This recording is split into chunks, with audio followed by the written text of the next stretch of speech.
जी मुझे ये बताएं कि इतना अरसा काम किया आपने, डायरेक्शन की? नहीं, मैंने नहीं की और ये सोचा भी नहीं की। नहीं, हिम्मत नहीं की क्योंकि डायरेक्टर, मैं तो समझती हूँ ये काम अभी तक मुझे पूरा सही से नहीं आता, पहले इसको तो सही कर लूँ। अरे आप ये कह रही हैं, मैं यही तो कह रही हूँ, यही हम्बलनेस है, यही हमें चाहिए कि हम देखते हैं कि हमारे अभी जो कुछ ही दिन हुए हैं जिनको काम किए हुए, देखिए प्रोज एंड कॉन्स तो है ना हर चीज। देखो अब ना ये जो लाइटें है ना, ये बिजली जब तक है जब तक रोशनी है, ये अभी लाइट जाएगी सब कुछ खत्म। सही बात है, सही बात। तो इस पे कभी भी इतराना नहीं चाहिए। हाँ। और इस पे दिमाग भी नहीं खराब करना चाहिए और सरिये वरिये नहीं डालने चाहिए। हाँ, ये बिल्कुल ठीक कह रही हैं, यही तो मैं कह रही हूँ कि सरिये नहीं बहुत सारी चीजें जब आज के दौर में मैं कुछ के साथ होता है ना, देखो हर घर में, हर फैमिली में, हर ग्रुप में कोई ना कोई केस तो होता ही है ना। बिल्कुल। तो जब उस केस को देखती हूँ तो बड़ा एंजॉय करती हूँ।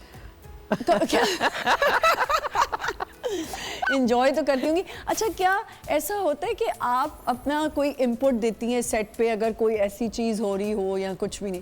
ये क्या वजह है? ये जितने हमारे लेजेंड्स हैं ये बिल्कुल चुप होके बैठ जाते हैं। अभी जो दूसरे हमारे मेहमान हैं, शेख साहब आने वाले हैं और आपका तो उनके साथ बहुत पुराना साथ है, हम सब उनके फैन हैं। मैं बता रही हूँ कि जब मैं मुझसे एक दफा ये सवाल किसी ने कुछ बातें करूंगी, जब आएंगी जब उन्हें याद मजा आएगा। अच्छा, मैंने एक दफा उनसे भी पूछा, मैंने कहा ये आप कुछ कहते क्यों नहीं है? मतलब कहते हैं तुम भी कहना छोड़ दो, चुप हो जाओ।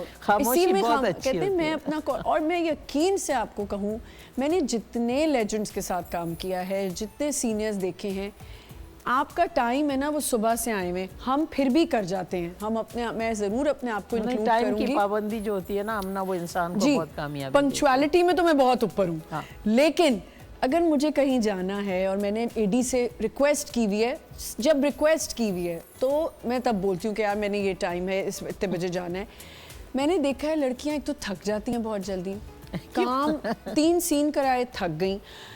ज़ेबा जी मुझे बताएं, क्या आप वो रात को जागी हुई होती है?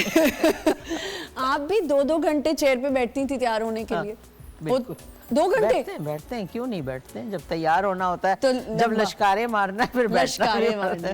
लेकिन अगर आपने कहा टाइम की वैल्यू करनी चाहिए। टाइम की वैल्यू ये कि अगर मुझे किसी ने कहा है ना कि आपको गाड़ी में 7 बजे बैठना है, तो इंशाल्लाह मैं 7 बजने में 5 मिनट कम पे खड़ी होंगी, गाड़ी बाद में आए चाहे, लेकिन मैं होंगी। क्योंकि मैंने अपनी इंडस्ट्री में ये सीखा, जो मेरे सीनियर थे उनसे ये सीखा कि अगर आप टाइम की पाबंदी करोगे तो टाइम आपके हाथ में रहेगा जब तक आप चाहो, जब तक उसको वैल्यू करो। और जब टाइम नहीं किसी को कोई फॉलो नहीं करेगा तो बेकार। लेकिन जो ट्रैफिक भी तो कितना बढ़ गया है ना, ये भी तो हमारे यहाँ एक चीज शुरू हो गई है कि अगर आप जल्दी भी निकलने की कोशिश करें तो फिर उससे लिए आपको और जल्दी निकलना पड़ता है। वो भी ज्यादती होती है ना कि अगर प्रोड्यूसर फोन करता है आप कहाँ हैं, तो आप अपने बाथरूम में होते हैं, कहते हैं मैं सिग्नल पे खड़ा हुआ हूँ। ये तो हमारा यूनिवर्सल झूठ हो गया यार, बस मैं रास्ते में हूँ। पहले टायर का बहाना था, फिर कुछ और था। बच्चों का क्या होता था? स्कूल का तो पेट में दर्द हो रहा है, स्कूल नहीं जाना, पेट में दर्द। अच्छा, हम वो बच्चे थे जो कभी स्कूल में जाने के लिए पेट में दर्द नहीं करते थे, बल्कि हम लड़ते थे घर में बुखार चढ़ा हो कि स्कूल जाना है। नहीं, हम कभी कभी कर देते थे क्या छुट्टी करनी है। मैं तो यकीन करें स्कूल जाते हुए जितनी मैं सुबह अर्ली राइजर हो गई हूँ, स्कूल के टाइम पे उतना ही मैं कहती थी मुझे स्कूल नहीं जाना, पढ़ने का भी इतना शौक नहीं था ना, इसलिए।